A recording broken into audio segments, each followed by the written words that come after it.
Hello everybody, I'm Dylan and today we're going to discuss The Next Best Thing, a film that came out in the year 2000, starring Madonna. Yeah, friggin' Madonna's in this movie. This has to be good, right? So the film was written by Tom Ropelewski and directed by John Schlesinger. It is produced by Lakeshore Entertainment and distributed locally by Paramount Pictures and internationally by Buena Vista International. The Next Best Thing takes a look at the complex relationship between a straight woman, Abby, played by none other than Madonna, and Rupert Everett as her gay best friend Robert. They do what best friends do, hang out, talk on the phone, console each other on their relationship gone bad, etc. They get along so well that they probably would be together if Robert wasn't gay. However, their lives change on a drunken night when Abby and Robert, but there is a shift in tone when the third person, Ben, enters this dynamic. The film gets more melancholic and maybe frustrating for some. Nobody makes all the right decisions here either. We like all of these characters, but we also get frustrated at different points with them. Even as I explain this, it kinda sounds like I'm making Ben the bad guy, but the truth is he's not. He's actually pretty likable, and probably stirs jealousy and insecurity in Robert over the seemingly perfect relationship with his friend Abby has found. Robert is oftentimes rude to Ben, but Ben has never been rude back, nor did he ever willingly try to oust Robert out of his position as a dad.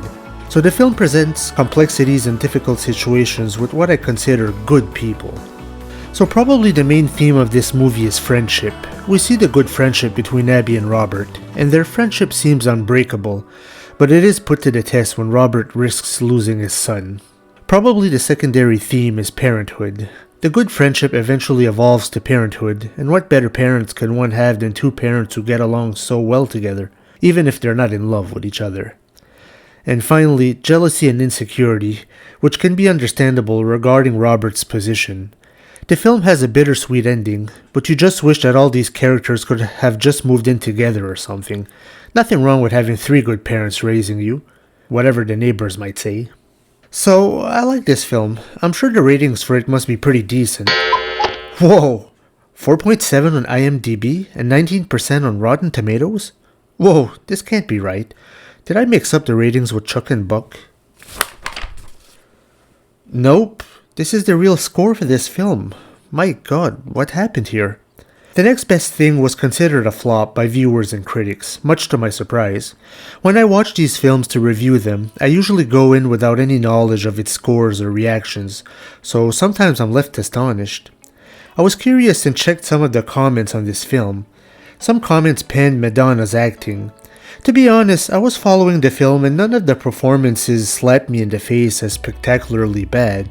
I mean, Madonna doesn't put on a Jennifer Lawrence performance, but it didn't strike me as terrible. Another complaint on the film was Rupert Everett's portrayal of a gay man. They didn't like the portrayal of a charming, somewhat promiscuous gay man who can't hold on to a relationship and likes to sexualize men. They considered him a stereotypical gay man, but that didn't really slap me in the face either. I mean, I do think a lot of gay men are of this stereotypical type, so to me he was realistic. Even Roger Ebert described the film as a garage sale of gay issues harnessed by a plot as exhausted as a junkman's horse. Wow, that is harsh. It's kinda strange because I don't find this film to be about Robert's homosexuality at all. It's about this crazy situation him and Abby are in. Their individual personalities are secondary to the plot. There are plenty of other complaints, but I won't go through them all. So, I personally give this film an 8.5 out of 10. It looks like I'm going against the grain here. I seem to be the minority. I enjoyed this film just fine. I think this film would probably fare better today than it did 21 years ago. I don't know what all the ruckus was back then. So, have you seen The Next Best Thing? Give it a watch and tell me if I really am crazy or if this film is as bad as everyone thinks. I mean, I look at the scores for this and Chuck and Buck and I swear they must have confused the ratings or something. I dare you, watch both of these films back to back in the same night and tell me which is the better film. So please give me a like, subscribe, comment, and I'll hopefully see you for the next review.